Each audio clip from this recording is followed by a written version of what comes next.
मैं हूं मनोज मानस। Live news में आपका स्वागत है। खबरों का रुख करेंगे उससे पहले देख लेते हैं इस वक्त की अहम सुर्खियां। राष्ट्रपति द्रौपदी मुर्मू का आज से 2 दिवसीय मणिपुर दौरा, कई कार्यक्रमों और बैठकों में होंगी शामिल।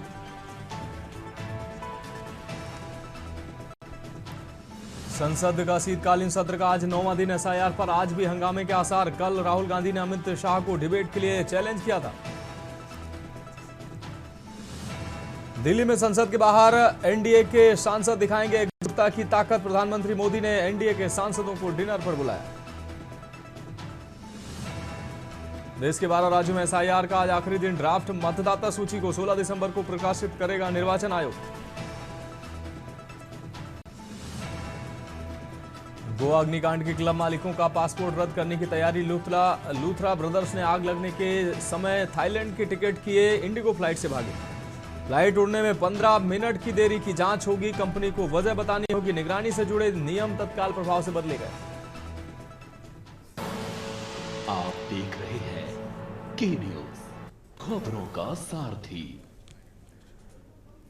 और अब खबरें विस्तार से। अहम खबर से बुलेटिन की शुरुआत करेंगे। कोरबा से अहम खबर है। कबाड़ से जुड़े कारोबारी सहित 3 की हत्या हुई है। मशहूर नामी कबाड़ी अशरफ मेमन सहित 2 की हत्या हुई।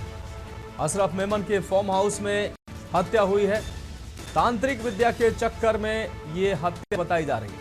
उर्गा थाना क्षेत्र के ग्राम कुंदरी की यह घटना है। कुंदरी में अशरफ मेमन के फार्म हाउस में हत्या हुई है। तांत्रिक को अशरफ मेमन के सहयोगियों ने पीटा।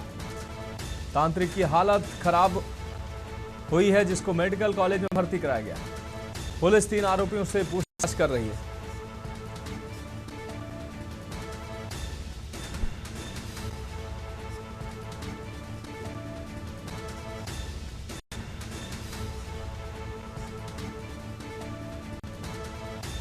कुंदरी में अशरफ मेमन के फार्म हाउस में यह हत्या की खबर सामने आ रही है।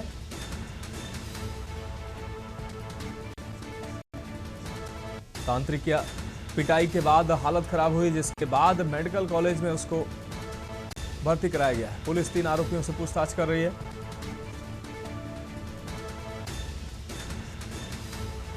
तो कोरबा से अहम खबर।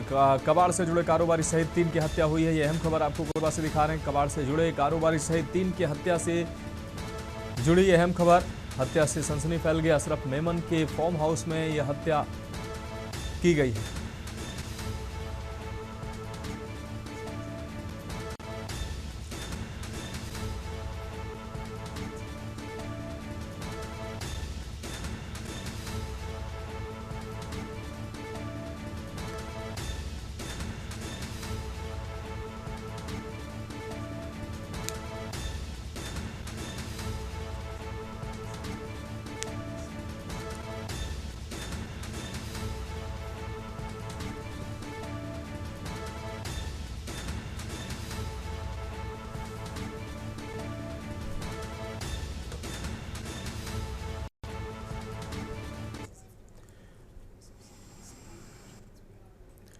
अब बढ़ेंगे अगली खबर की ओर। बस्तर ओलंपिक खेल में शामिल हुए deputy CM Arun Sao. Olympic में बस्तर के युवाओं ने इतिहास रचा। डिप्टी सीएम ने ये बात कही। इस बार के ओलंपिक में 3,91,297 प्रतिभागियों ने हिस्सा लिया। लोकप्रियता और बदलते बस्तर की नई तस्वीर दर्शाता है। मैं 3 करोड़ जनता की ओर से देशवासियों से अपील करता हूं कि प्रधानमंत्री, गृह मंत्री के सपनों का नया बस्तर स्वागत करता है। बस्तर की प्रतिभा देखिए और संस्कृति से रूबरू होइए। डिप्टी सीएम ने ये बात कही।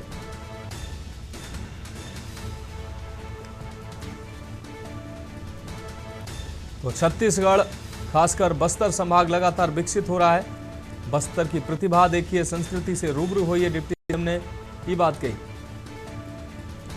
ओलंपिक खेल में शामिल हुए डिप्टी सीएम अरुण साव। रायपुर से खबर आपको दिखा रहे हैं।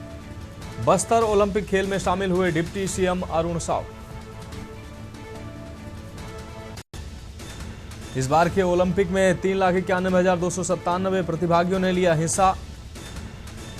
लोकप्रियता और बदलते बस्तर की नई तस्वीर दर्शाता है। ये बात अरुण साव ने कही। लोकप्रियता और बदलते बस्तर की नई तस्वीर दर्शाता है। उप मुख्यमंत्री ने यह बात कही। उन्होंने कहा कि लोकप्रियता और बदलते बस्तर की नई तस्वीर ये दर्शाता है। प्रधानमंत्री गृह मंत्री के सपनों का नया बस्तर स्वागत करता है।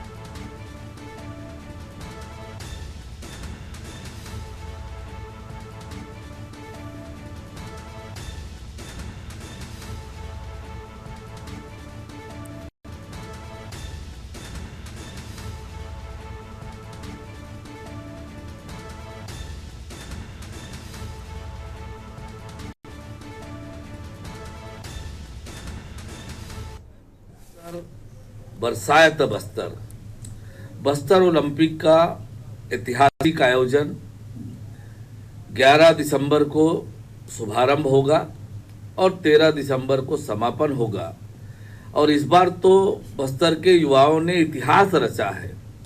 3,91,297 युवाओं ने पंजीयन कराया और बस्तर ओलंपिक की बढ़ती हुई लोकप्रियता, बदलते हुए बस्तर की एक तस्वीर प्रस्तुत की है। मैं आप सभी से आग्रह करूंगा कि बस्तर ओलंपिक के आयोजन में सहभागी बने और बस्तर ओलंपिक देखने आप जरूर आए। आप सबका बहुत धन्यवाद। अब बढ़ेंगे अगली खबर की ओर। रायपुर से अगली अहम खबर है। नक्सलियों को विष्णुदेव साय ने बड़ी राहत दी है। सरेंडर करने वाले नक्सलियों को सरकार ने राहत दी है। सरेंडर करने वाले नक्सलियों के खिलाफ केस खत्म होंगे। मुख्यमंत्री विष्णुदेव साय ने यह ऐलान किया है और राहत दी है। नक्सलियों को विष्णुदेव सरकार ने बड़ी राहत दी है। तो लगातार नक्सल पर सरकार जो है वार करती नजर आ रही है। तमाम जो नक्सली हैं वो सरेंडर कर रहे हैं, सरकार की योजनाओं से जुड़ रहे हैं, मुख्य धारा में जुड़ रहे हैं। ऐसे में अब सरकार ने अहम फैसला लिया है। नक्सलियों को विष्णुदेव सरकार ने बड़ी राहत दी है। सरेंडर करने वाले नक्सलियों के खिलाफ जो मामले, जो केस दर्ज हैं वो खत्म होंगे। नक्सलियों को विष्णु सरकार ने बड़ी राहत दी है। तो रायपुर से अहम खबर। नक्सलियों को विष्णु देव सरकार ने बड़ी राहत दी है। नक्सलियों पर दर्ज मामले जो है वो खत्म होंगे। सरेंडर करने वाले नक्सलियों के खिलाफ केस खत्म होंगे।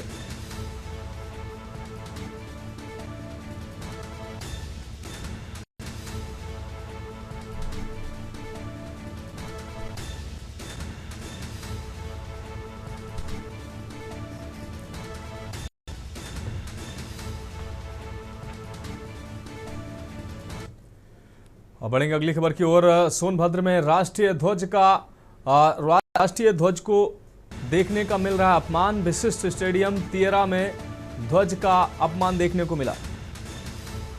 पानी की टंकी पर उल्टा फहराया जा रहा है तिरंगा। रोजाना सुबह 6 बजे होता है राष्ट्रीय गीत। क्रीड़ा विभाग की घोर लापरवाही से तिरंगे का अपमान हो रहा है। प्रत्यक्षदर्शियों ने अपने फोन से वीडियो बनाकर इसको वायरल किया है। अकबरगंज कोतवाली क्षेत्र के विशिष्ट स्टेडियम का यह पूरा मामला है। रोजाना सुबह 6 बजे होता है राष्ट्रीय गीत। प्रत्यक्षदर्शियों ने अपने फोन से वीडियो बनाकर इसको वायरल किया है।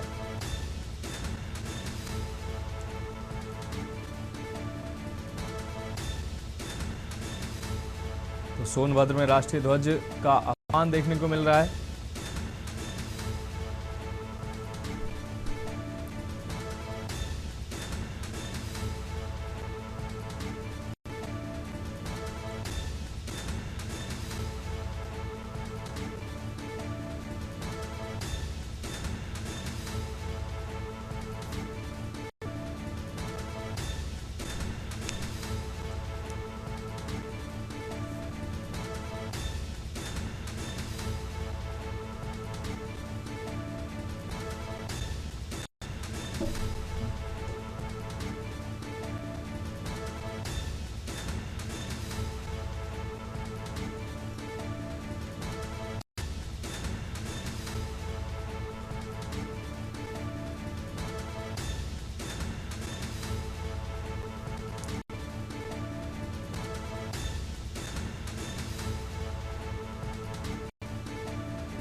बढ़ेंगे अगली खबर की ओर। खबर उत्तराखंड के रुड़की से है, जहां जिला कांग्रेस कमेटी रुड़की की ओर से वोट चोर गद्दी छोड़ की 14 दिसंबर को प्रस्तावित रैली की तैयारियों को लेकर आज शहर के एक होटल में महत्वपूर्ण बैठक आयोजित की गई। बैठक की अध्यक्षता पूर्व जिला पंचायत सदस्य मुल्की राज सैनी ने की। बैठक में सर्वसम्मति से प्रस्ताव पारित किया गया कि रैली को ऐतिहासिक बनाने के लिए सभी कांग्रेस जन बढ़ चढ़कर हिस्सा लें। बैठक में जिला अध्यक्ष राजेंद्र चौधरी ने कार्यकर्ताओं का आह्वान करते हुए कहा कि देश के संविधान की रक्षा के लिए हर कार्यकर्ता को अपने साथियों सहित 14 दिसंबर को दिल्ली पहुंचना चाहिए, ताकि राहुल गांधी की इस निर्णायक रैली को मजबूती मिल सके। पूर्व जिला पंचायत सदस्य मुल्की राज सैनी ने कहा कि मौजूदा समय बेहद चुनौतीपूर्ण है और ऐसे वक्त में संविधान को मजबूत करने के लिए कांग्रेस की इस रैली को सफल बनाकर हर कार्यकर्ता की जिम्मेदारी बनती है। उन्होंने कांग्रेस कार्यकर्ता से अपील की है कि 14 दिसंबर की रैली में अधिक से अधिक संख्या में पहुंचकर राहुल गांधी के हाथों को मजबूती प्रदान करें।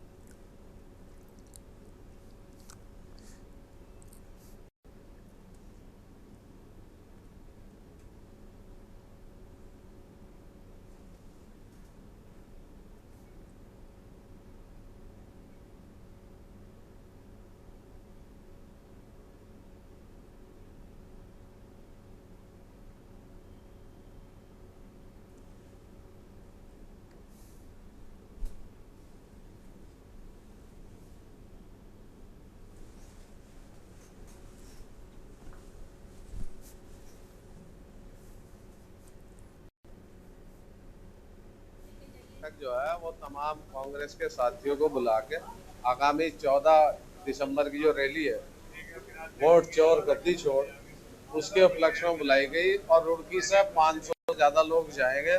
तमाम कांग्रेस के साथी एकजुट हैं और संविधान बचाने के लिए कांग्रेस के लोग, देश को बचाने के लिए कांग्रेस के लोग दिलो जान से प्रयास करें। सुबह हम 7 बजे यहाँ से चलेंगे, 7:30 बजे।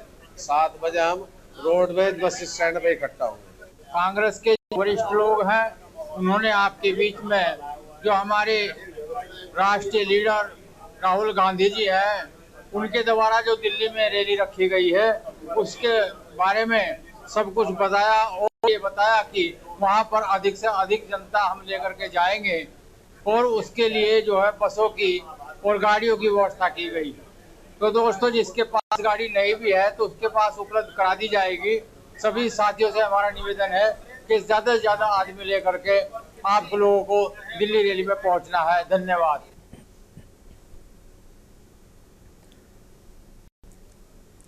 अगली खबर का रुख करेंगे खबर देहरादून से, जहां उत्तराखंड की राजधानी देहरादून में लगातार बार एसोसिएशन से अधिवक्ताओं के त्याग पत्र जारी हैं। अब तक 4 अधिवक्ताओं ने अपना त्याग पत्र दिया है। हड़ताल में लिए गए फैसलों से नाखुश दिखाई दे रहे हैं। वहीं बार काउंसिल उत्तराखंड के सदस्य चंद्रशेखर तिवारी ने बताया कि ये जो त्याग पत्र दिए गए हैं इनके मुख्य कारण बार काउंसिल उत्तराखंड के चुनाव व बार एसोसिएशन की हड़ताल स्थगित करने पर असंतुष्ट बताया गया है।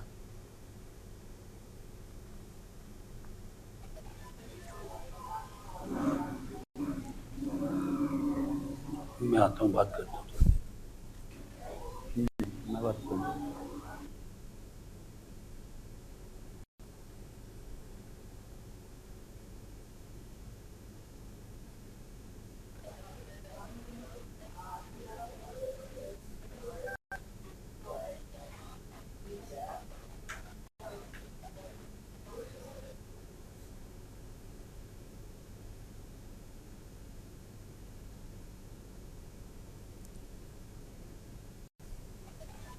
हमारा जो 29 दिन का हड़ताल जो चली थी, आंदोलन चला था चैम्बरों को लेकर, वो वकीलों की एक जायज़ मांग थी और इसमें वकीलों को, क्योंकि हमारी जुडिशरी के प्रांगण में जो ज़मीन दी गई थी उसमें चैम्बरों का निर्माण नहीं हुआ और पुरानी सिविल जजी में भी हमारी मांग थी कि हमारे 5000 अधिवक्ता हैं, उनके लिए चैम्बरों की व्यवस्था नहीं है, क्योंकि हमें आपसे विस्थापित करने की एक नीति सरकार ने बनाई है कि।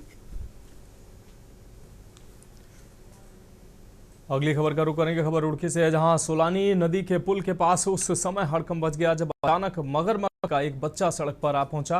राहगीरों ने जब सड़क के किनारे इस जंगली जीव को फड़फड़ाते हुए देखा तो देखते मौके पर भारी भीड़ जुट गई। लोग हैरानी के साथ डर के कारण पास जाने से बचते नजर आए, लेकिन तमाशबीनों की संख्या लगातार बढ़ती जा रही है। इसी दौरान सूचना मिलने पर मोनू जलबीर मौके पर से भीड़ को पीछे हटाने के बाद उन्होंने बिना घबराए स्थिति को संभाला। बताया जा रहा है कि मगरमच्छ का बच्चा पानी से भटक कर किसी तरह से सड़क तक पहुंच गया था। यह भी माना जा रहा है कि यह बच्चा सोलानी नदी के आसपास के क्षेत्र से ही भटक बाहर निकला होगा। स्थानीय लोगों ने भी मोनू जलबीर की बहादुरी की सराहना की और कहा कि उनके समय पर पहुंचने से कोई अप्रिय घटना नहीं हुई। वहीं वन विभाग ने भी लोगों से अपील की है कि ऐसी स्थिति में जंगली जीवों को खुद से न छुएं और तुरंत संबंधित विभाग को सूचना दें।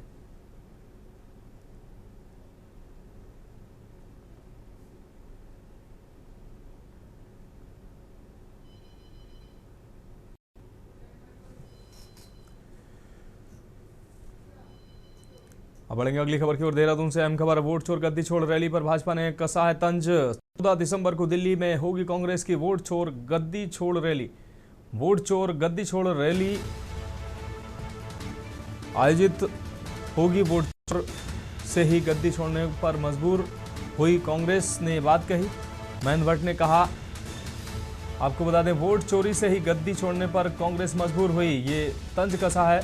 महेंद्र भट्ट ने कहा कि पकड़ी गई सोनिया गांधी के वोट चोरी से ही 2014 में गद्दी छोड़ने पर मजबूर हुई है कांग्रेस।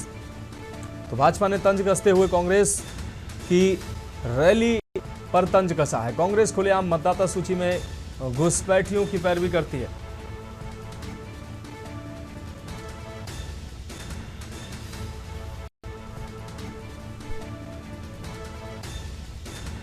तो देहरादून से अहम खबर। वोट चोर गद्दी छोड़ रैली पर भाजपा ने कसा है तंज।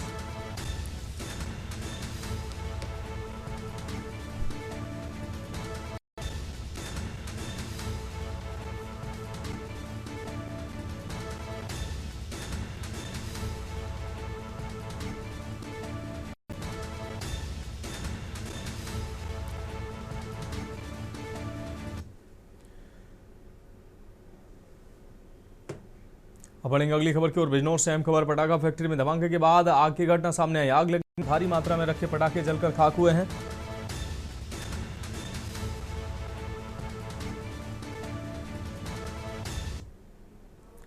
और इस बीच लखनऊ से अहम खबर सामने आ रही है। लखनऊ से ये खबर आपको दिखा रहे हैं। सपा अध्यक्ष अखिलेश यादव ने बड़ा वादा किया है। तो सपा प्रमुख अखिलेश यादव ने बड़ा वादा किया है। लखनऊ से इस वक्त की अहम खबर आपको दिखा रहे हैं। यूपी चुनाव से पहले सपा अध्यक्ष ने बड़ा ऐलान किया है।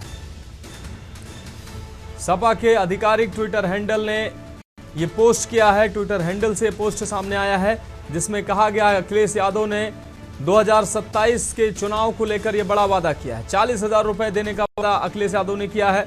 तो प्रतिवर्ष महिलाओं को 40,000 रुपए देने का वादा अखिलेश यादव ने किया है। सपा के आधिकारिक ट्विटर हैंडल ये पोस्ट सामने आया है। सरकार आई तो गरीब महिलाओं को साल में 40,000 रुपए देंगे।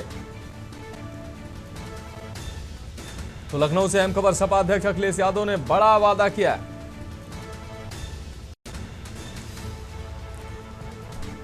और इसी खबर पर हमारे साथ सपा नेता राजपाल कश्यप जी हमारे साथ जुड़ चुके हैं। राजपाल कश्यप जी, के न्यूज के मंच पर आपका स्वागत है। राजपाल कश्यप जी, समाजवादी पार्टी के ट्विटर हैंडल से एक ट्वीट सामने आता है, एक पोस्ट सामने आती है जिसमें अखिलेश यादव 2027 के चुनाव को लेकर एक बड़ा वादा करते नजर आए हैं। वो महिलाओं को सालाना, गरीब महिलाओं को सालाना 40,000 रुपए देने का उन्होंने अभी से वादा किया है। क्या कहेंगे आप? देखिए, समाजवादी पार्टी जो कहती है वो करके दिखाती है। और हमारे नेता ने, माननीय मुलायम सिंह यादव जी भी कहते थे वादा खिलाफी नहीं करनी है, और उन्होंने भी जो कहा वो करके दिखाया। माननीय अखिलेश यादव जी ने भी सरकार बनने से जो वादे किए थे और सरकार में आए तो उन्होंने सारे पूरे करने का काम किया। चाहे लैपटॉप दे के दिखा दिया, लैपटॉप को लोग कैसे दे के दिखाएंगे। लाखों बच्चों को लैपटॉप दे के दिखा दिया। लाखों गरीब महिलाओं को समाजवादी पेंशन 500 रुपए दे के दिखा दी। नौजवानों को बेरोजगारी भत्ता दे के दिखा दिया। कन्या विद्याधन दे के दिखा दिया। और साथ साथ में नौकरियां भी सरकारी दे के दिखा दिया और विकास भी करके दिखा दिया। एक्सप्रेसवे जैसा बना के स्टेडियम बनाया, एक्सप्रेसवे बनाया, मंडियां बनाई, अस्पताल बनाए और मेट्रो चलाई। तो और बीजेपी ये नहीं, बीजेपी तो जो कहती वो करती है नहीं है। बीजेपी जो, आप बताइए 15 लाख रुपए का वादा किया था, क्या 15 लाख मिले? बीजेपी ने कहा था हम किसान की आय दुगनी कर देंगे, किसान की आय दुगनी हुई। बीजेपी ने कहा था हवाई चप्पल वाले को हवाई जहाज में घुमाएंगे, क्या हवाई जहाज? किसान की आय दुगनी छोड़ जाइए, आज किसान खाद के और बीज के लिए लाइन में लगता है, डीएपी और यूरिया के लिए लाइन में लगता है, और रात में जानवरों को बचाने के लिए जिसका वादा किया था प्रधानमंत्री ने 22 के चुनाव में कहा था कि खेत में कोई जानवर नहीं जाएगा, खेत में जानवर के लिए रखवाली करनी पड़ रही, सिक्योरिटी गार्ड लगाने पड़ रहे हैं। और साथ साथ में इनको तो, लेकिन समाजवादी पार्टी के राष्ट्रीय अध्यक्ष ने कहा है कि हम गरीब महिलाओं को 40,000 रुपए देंगे, तो देंगे और सरकार बनेगी।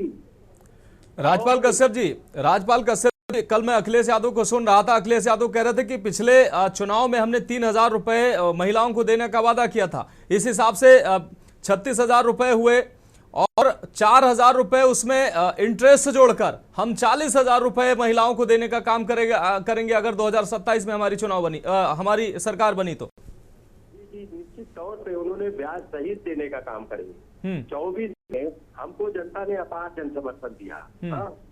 हाँ, और इसी उत्तर प्रदेश में और माननीय अखिलेश यादव जी के पीडीए ने वो कमाल किया कि बीजेपी बैसाखी पे आ गई और 27 में बीजेपी को वेंटिलेटर पे जाना तय है, तो जनता परेशान। इन्होंने कोई आज जीएसटी का घुमा फिरा के करते हैं और वहीं पे खड़े जीएसटी करते कम कर दी और अभी तो लूट बची हुई है। तो ये बहुत चालाकी से कारपोरेट घरानों को मजबूत करना चाहते हैं। ये चंद उद्योगपतियों को देके 2047 तक इस देश को गुलाम बनाना चाहते, यहाँ की जनता को गुलाम बनाना चाहते चंद उद्योगपतियों के माध्यम से। वो इसी कीमत पे। लेकिन राजपाल जी बिहार में भी तेजस्वी यादव ने इसी तरीके का बड़ा ऐलान किया। हालांकि उत्तर प्रदेश में अभी चुनाव 1 साल से ज्यादा का समय है और पहले से ही जनता को लुभाने का काम शुरू हो गया है। आपकी पार्टी ने किया, अभी और भी पार्टियां करेंगी। लेकिन अगर बिहार की बात करें, बिहार में तेजस्वी यादव ने ऐसे ही एक वादा किया था, लेकिन जनता ने उनको नकार दिया। हम उनके रिजल्ट से का भी एनालिसिस हमारे नेता, हमारी पार्टी कर रही है और क्या कमियां रह गई उनसे हम सबक ले रहे हैं जी। दूसरी बात, ये उत्तर प्रदेश में, हाँ, इसी उत्तर प्रदेश में माननीय अखिलेश यादव जी ने मोदी के विजयी रथ को उत्तर प्रदेश में ही रोकने का काम किया है। और माननीय अखिलेश यादव जी का पीडीए इतना मजबूत पीडीए है, उसकी कोई इनके पास काट नहीं है। और इसलिए और माननीय अखिलेश यादव जी के विजन को, माननीय अखिलेश यादव जी विजनरी नेता है, बीजेपी को सब लोग जान चुके हैं, इनके पास कुछ नहीं है, केवल हिंदू मुसलमान और बंटवारे की बात करना, जुबान से बंटवारे की बात करना, जुबान से भाषा देना कि जिसमें समाज में जहर घुल जाए, भाईचारा खत्म हो जाए। तो अब जनता जान चुकी है इनके किसी फसले काम में फंसने वाली नहीं है। उत्तर प्रदेश में एक बताओ, कोई अस्पताल बना दिया जहाँ इलाज हो रहा हो, एक बता दीजिए। आप अपना कैमरा लगा के कभी लखनऊ के मेडिकल कॉलेज, पीआई और लोहिया अस्पताल के गेट के बाहर खड़ा कर दीजिए शाम को, देखना कितने पेशेंट वापस जाते हैं जिनके बेड नहीं मिल रहा जी, वो हम लोगों को फोन करते हैं। और इन्होंने एक अस्पताल लखनऊ में ऐसा बना दिया होता जहाँ इलाज हो जाता। कहते हैं हमने सारे जगह मेडिकल कॉलेज बना दिए, तो मेडिकल कॉलेज में कोई ना डॉक्टर है, ना इंस्ट्रूमेंट है, ना कुछ, तो ये जिलों से लोग क्यों आ रहे हैं बनाने को? गोरखपुर में माननीय अखिलेश यादव जी ने एम्स के लिए जमीन दे दी थी और इनकी केंद्र में सरकार है, वो तो कांग्रेस के जमाने में आया था, ये एम्स नहीं चला पाए। गोरखपुर का कितना पेशेंट लखनऊ 12-12 दर्जन घूमता, जब मुख्यमंत्री के जिले का आदमी का इलाज नहीं हो पा रहा तो और किसका इलाज होगा? तो ये सब काम है। ठीक है। आज नौजवान आप समझ लीजिए, आज इनको ये तो सोचना चाहिए, बिना परिवार वाले लोगों की सरकार है, इसलिए इनको पता नहीं है कि बच्चे की फीस कितनी है। प्राइमरी में पढ़ने वाले, कॉन्वेंट पढ़ने वाले बच्चे की 10,000 रुपए फीस है और आज नौकरी कितने की दे रहे हैं आउटसोर्स के माध्यम, 10,000 और 15,000 की। तो क्या बच्चा खाएगा, परिवार क्या चलाएगा, बच्चे को पढ़ाएगा, क्या पत्नी को देगा, क्या खाना खाएगा, ये बिना परिवार वाले लोग नहीं समझ सकते। बिल्कुल बिल्कुल ठीक बात है। राजपाल कश्यप जी, बहुत शुक्रिया के न्यूज से जुड़ने के लिए। तो अखिलेश यादव ने एक निजी चैनल पर कल ये बात बोली थी। उन्होंने कहा था कि हम पिछली सरकार में हमने 3,000 रुपए प्रति माह महिलाओं को देने का वादा किया था। इस हिसाब से 36,000 रुपए हुए और इस बार हम 4,000 उसमें ऐड करके इंटरेस्ट के साथ महिलाओं को सालाना 40,000 रुपए देंगे, गरीब महिलाओं को 40,000 रुपए सालाना देंगे।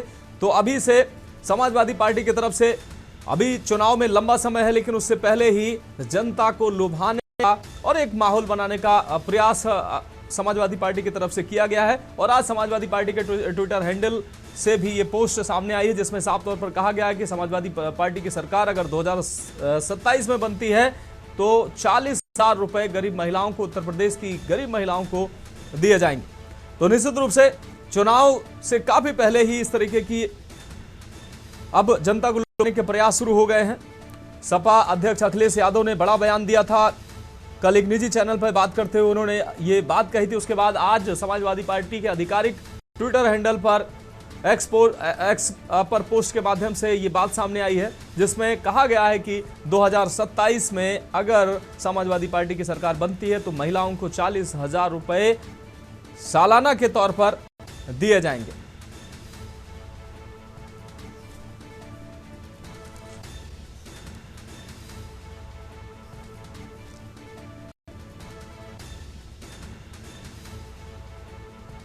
तो सरकार आई तो गरीब महिलाओं को 40,000 रुपए दिए जाएंगे। सपा अध्यक्ष अखिलेश यादव ने यह बड़ा बयान दिया है, जिसके बाद अब समाजवादी पार्टी के आधिकारिक ट्विटर हैंडल पर यह पोस्ट सामने आई है, जिसमें यह कहा गया है कि समाजवादी पार्टी आगामी 2027 के अगर विधानसभा चुनाव को जीतती है तो महिलाओं को 40,000 रुपए सालाना देगी।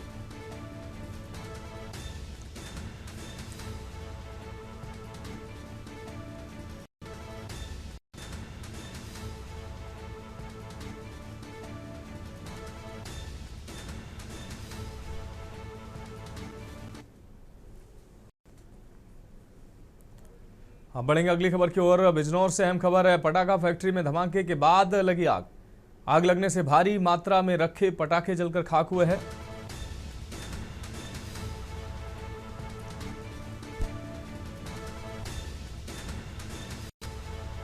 भारी मात्रा में रखे पटाखे जलकर खाक हुए हैं। मौके पर आसपास के लोगों की भारी भीड़ जमा हुई है। दमकल और पुलिस की टीम मौके पर पहुंची। इस पटाखा फैक्ट्री में पहले भी हो चुका है विस्फोट। गनीमत रही कि हादसे में कोई फिलहाल जनहानि नहीं हुई है। नहटोर थाना इलाके के आकू पटाखा फैक्ट्री का यह पूरा मामला।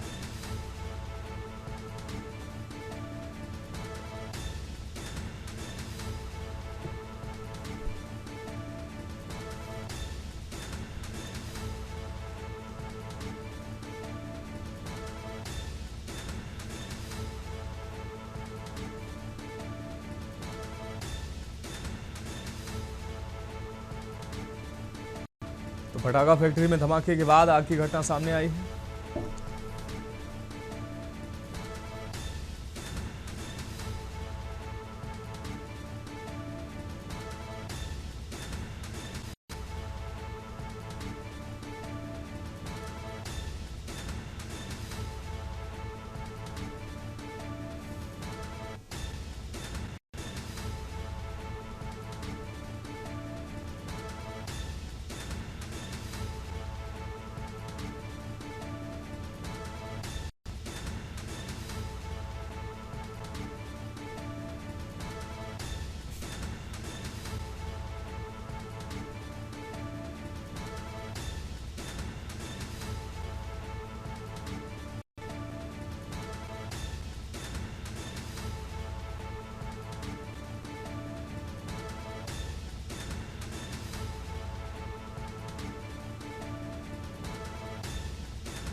बढ़ेंगे अगली खबर की ओर। खबर पीलीभीत से है, जहां जनपद की कोतवाली जहानाबाद पुलिस की गश्त के दौरान मोटरसाइकिल सवार साथी गोकस अपराधी के साथ ग्राम परेवा के निकट अमरिया नहर से मुरसेना को जाने वाले कच्चे रास्ते पर पुलिया के पास चेकिंग के दौरान पुलिस मुठभेड़ हो गई। पुलिस को देखकर बदमाशों ने पुलिस पर जानलेवा फायरिंग की, जिसमें पुलिस की जवाबी कार्रवाई के दौरान आरोपी मुठभेड़ में घायल हो गया। पुलिस टीम द्वारा आत्मरक्षार्थ की गई जवाबी फायरिंग में जावेद कांची पुत्र वली हसन नामक बदमाश के बाएं पैर में घुटने के नीचे गोली लग गई, जिससे वह घायल हो गया तथा घायल आरोपी का साथी मौके से फरार हो गया। घायल आरोपी को उपचार हेतु CSC जहानाबाद भेजा गया, जहां उसकी स्थिति सामान्य है। पुलिस के द्वारा आगे जानकारी देते हुए बताया गया कि घायल जावेद कांची सातिर किस्म का गोकस गैंगस्टर अपराधी है। इस पर जनपद में पूर्व में दर्जनों अभियोग पंजीकृत।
अगली खबर की ओर। कन्नौज में खुलेआम चल रही कच्ची शराब बनाने का धंधा, घरों में बन रही मौत को दावत देने वाली यूरिया युक्त शराब। शराब माफिया का भाई खोल रहा अवैध शराब बनाने की पोल। कई सालों से चल रहा था अवैध शराब बनाने का धंधा। शराब माफियाओं में आपस में हुई अनबन तो हुआ भंडाफोड़। शराब बनते वीडियो हुआ वायरल। अंग्रेजी इंपीरियल ब्लू शराब की बोतल में भरी जा रही कच्ची शराब। पुलिस ने आपको बता दें छापेमारी कर शराब बनाने के उपकरण बरामद किए हैं। तालग्राम थाना क्षेत्र का ये पूरा मामला है।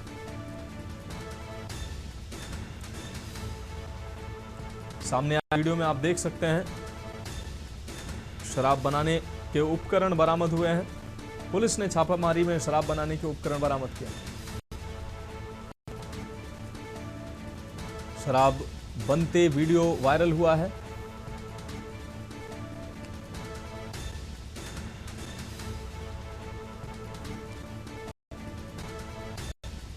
पुलिस ने छापेमारी कर शराब बनाने के उपकरण बरामद किए हैं।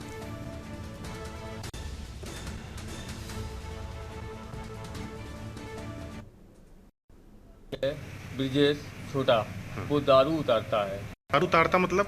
दारू कच्ची दारू बना के बेचता है। अच्छा, कहाँ पर? घर पे। कहाँ घर है? बगल है, वहीं मुड़िया में घर है, बगल लगा हुआ है, सामने सामने। आदमी रात में आते इधर का इधर हो जाते, उधर का इधर हो जाते हैं। उनका थोड़ी झोपड़ी आगे रखी थी।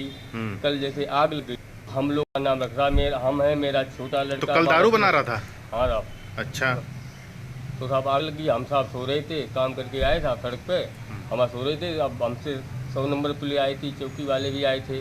अब पूछ रहे कैसे लगी, हम साहब सोता मरा बराबर।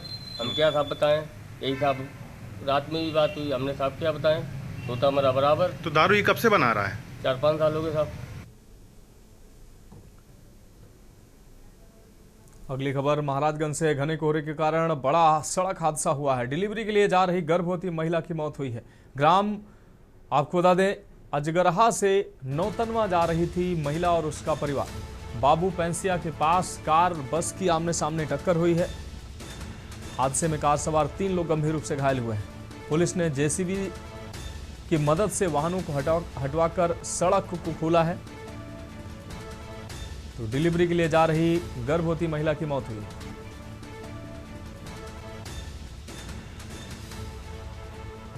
ग्राम अजगरहा नौतनवा जा रही थी महिला। हादसे में कार सवार 3 लोग गंभीर रूप से घायल हुए। पुलिस ने जेसीबी से वाहनों को हटवाकर सड़क को खोला है। महाराजगंज से अहम खबर, घने कोहरे के कारण हुआ बड़ा सड़क हादसा।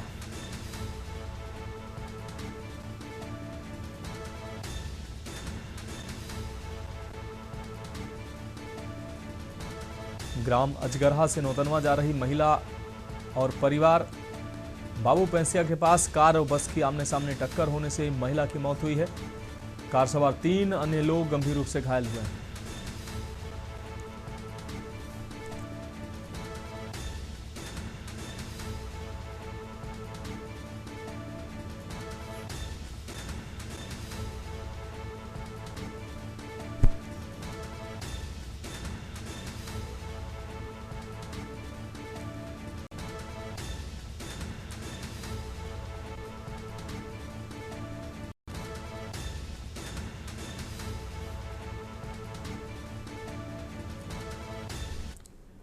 अब बढ़ेंगे अगली खबर की ओर। नोएडा से अहम खबर है, डीएलएफ मॉल ऑफ इंडिया में एप्पल का नया स्टोर खुलेगा।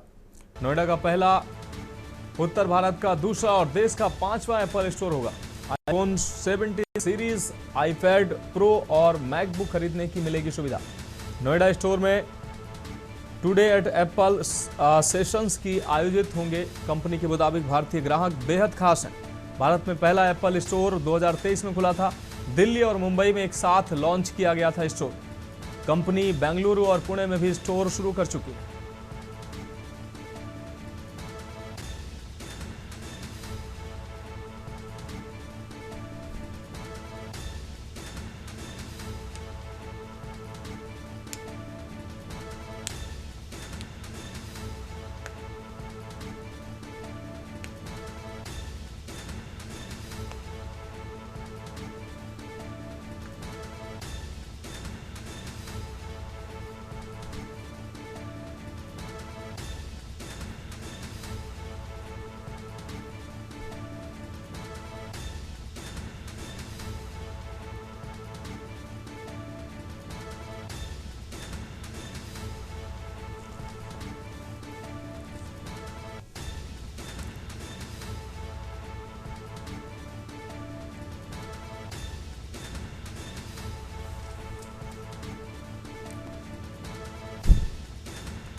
बढ़ेंगे अगली खबर की ओर। रायबरेली से अहम खबर, रेल कोच रेस्टोरेंट में लगी भीषण आग। आग का गुबारा देख लोगों के होश उड़े। आग लगने से अफरा तफरी का माहौल दिखा। शॉर्ट सर्किट बताई जा रही आग लगने की वजह। तो रायबरेली में रेल कोच कैंटीन में आग लगी है। शॉर्ट सर्किट बताई जा रही आग लगने की वजह। घंटों की मशक्कत के बाद आग पर काबू पाया गया। बछरावा थाना क्षेत्र के रेल कोच रेस्टोरेंट की घटना। तो रेल कोच रेस्टोरेंट में आग की घटना सामने आई। आग लगने से अफरा तफरी का माहौल दिखा।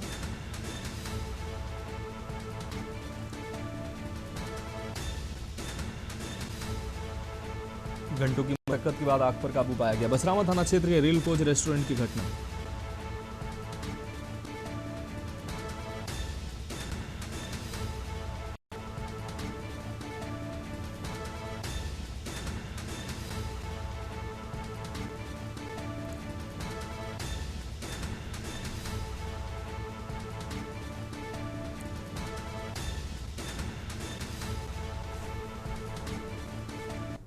बढ़ेंगे अगली खबर की ओर। दिल्ली से अहम खबर है, इंडिगो के सीईओ आज डीजीसीए के सामने पेश होंगे। 4 सदस्यीय डीजीसीए टीम के सामने आज पेश होंगे। करीब 3 बजे डीजीसीए ऑफिस में सीईओ देंगे जवाब। ऑपरेशनल संकट का डाटा अपडेट डीजीसीए ने मांगा है।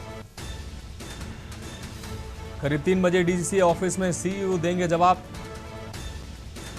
ऑपरेशनल संकट का डाटा अपडेट डीजीसीए ने मांगा है। तो दिल्ली से इस वक्त की अहम खबर, इंडिगो के सीईओ आज डीजीसीए के सामने होंगे पेश। इंडिगो के सीईओ आज डीजीसीए के सामने पेश होंगे। लगातार इंडिगो का संकट जारी है, इसको लेकर 3 बजे डीजीसीए ऑफिस में सीओ देंगे जवाब। आपको बता दें ऑपरेशनल संकट का डाटा और अपडेट जो डीजीसीए ने मांगा है। अगली खबर राजधानी लखनऊ से, उत्तर प्रदेश की राजधानी लखनऊ से अब खबर आपको दिखा रहे हैं। सपा नेता आजम खान से जुड़ी बड़ी खबर सामने आई है। सेना के जवानों पर टिप्पणी मामले में आज फैसला, एमपी एमएलए कोर्ट सुनाएगा फैसला। आजम खान ने 2017 में की थी विवादित टिप्पणी। बीजेपी एमएलए आकाश सक्सेना ने कराया था केस। जेल में बंद है आजम खान और अब्दुल्ला। तो जेल में बंद आजम खान और अब्दुल्ला आजम। सेना पर विवादित टिप्पणी से जुड़ा यह मामला। आजम खान ने 2017 में सेना पर की थी विवादित टिप्पणी। एमपी एमएलए कोर्ट आज सुनाएगी फैसला। एमपी एमएलए कोर्ट में आज होगी सुनवाई। बीजेपी एमएलए आकाश सक्सेना ने कराया था केस। तो जेल में बंद है आजम खान और अब्दुल्ला आजम। तो लखनऊ से अहम खबर, सपा नेता आजम खान से जुड़ी बड़ी खबर सामने आई है। और बढ़ेंगे अगली खबर की ओर। देहरादून से अहम खबर है, भारतीय सेना की पासिंग आउट परेड। थल सेना अध्यक्ष general Upendra Dwivedi chief guest. भारतीय सेना अकेडमी में समारोह की तैयारी शुरू। 13 दिसंबर को परेड की सलामी लेंगे उपेंद्र द्विवेदी। मित्र राष्ट्रों के जॉइंट कैडेट भी होंगे पास आउट। 13 दिसंबर को परेड की सलामी लेंगे उपेंद्र द्विवेदी। थल सेना अध्यक्ष general Upendra Dwivedi chief guest के तौर पर शामिल होंगे। थल सेना अध्यक्ष उपेंद्र द्विवेदी, जनरल उपेंद्र द्विवेदी होंगे चीफ गेस्ट। 13 दिसंबर को परेड की सलामी लेंगे उपेंद्र द्विवेदी। मित्र राष्ट्रों के जेंटलमैन कैडेट भी होंगे पास आउट।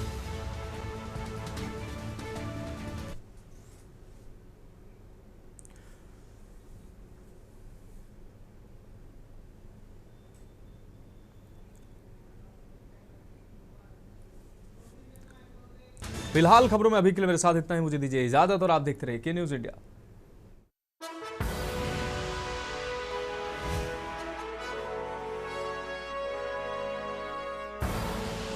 आप देख रहे हैं के न्यूज, खबरों का सारथी।